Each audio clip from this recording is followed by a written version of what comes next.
2024 so far is the worst year in gaming history, with not a single good game being released.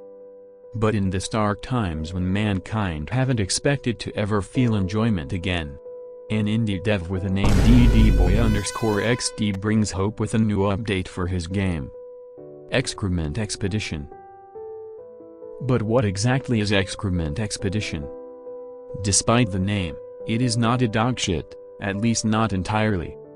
It's the second and the best quadruple A game. The most appropriate will be to call it turn-based adventure game with RPG elements and stylized graphics, with a touch of peak comedy. It's actually inspired by Soulsborne games, but more on that later. It's a very simple game made with no experience in game dev and no budget, in a creator's free time. Nonetheless, it really deserves checking out.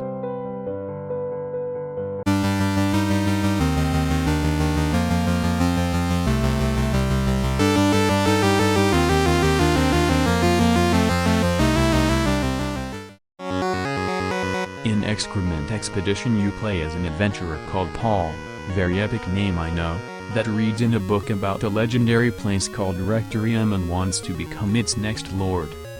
You gather teammates by completing quests, to accomplish that impossible goal.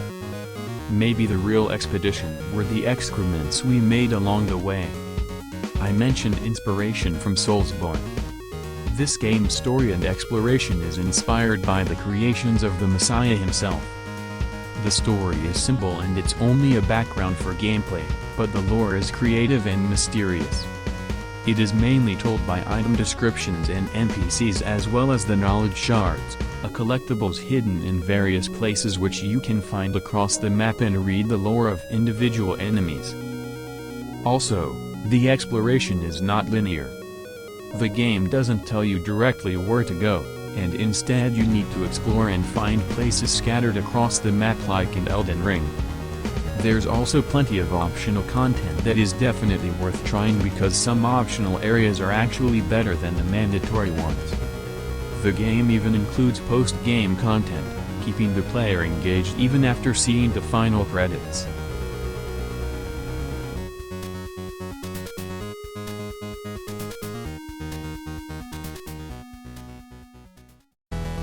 The game's combat is turn-based. Each turn, you and your enemies can reposition and attack. The enemies appear as brave single alpha male or in groups. But the game doesn't leave you outnumbered, and allow you to bring your teammates. There are currently 3 teammates in the game which you can obtain from making their quests. Beating the game without teammates is probably possible, but I recommend exploring and finding them if you value your sanity. Each of your adopted friends have different stats. For example, the capybara has wide range in which it can move, and deals a lot of damage, but is really fragile and will most likely die from 2 hits. You definitely want to keep capybara assisted by others' teammates so they can force enemy aggro on you instead of immediately killing it. Moreover, your character can obtain and use weapons. All weapons are unique in some way. For example, Staff of Desolation allows you to heal teammates by attacking but deals damage to your character, while Bow allows you to shoot arrows from a distance. You can also change your weapon during battles and dynamically adjust your strategy. If you die during the battle, you'll respawn with half HP and probably want to go to sleep to replenish your health. Because every bed in the game allows you to heal yourself and your teammates. Saving the game before the battle is also an option if you want to abuse save state manipulation.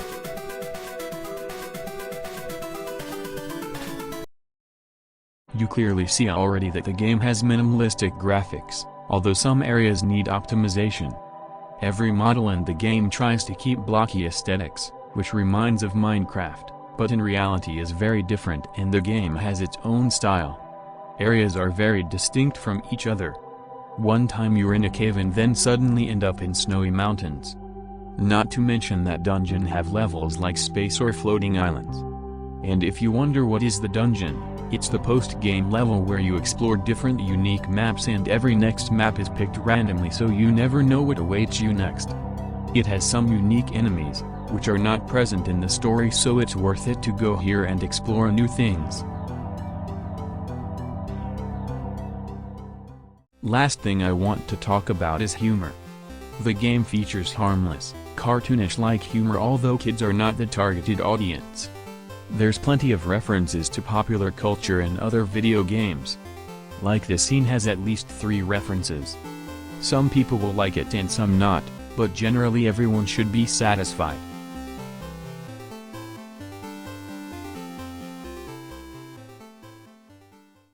And that's the whole Excrement Expedition. A simple but ambitious game where the exploration and story aspect is done extremely well for the developer's debut product. Unfortunately, the lack of variety between enemies and bosses, and minor bugs and issues are keeping the game from being a masterpiece. Nonetheless, DDBoyXD did a good job, and I will be absolutely following the future of this game. And I also engage you into checking out Excrement Expedition on itch.io. It's completely free, so you won't lose anything, and your feedback is very important for the dev. Thank you all for watching and supporting Excrement Expedition.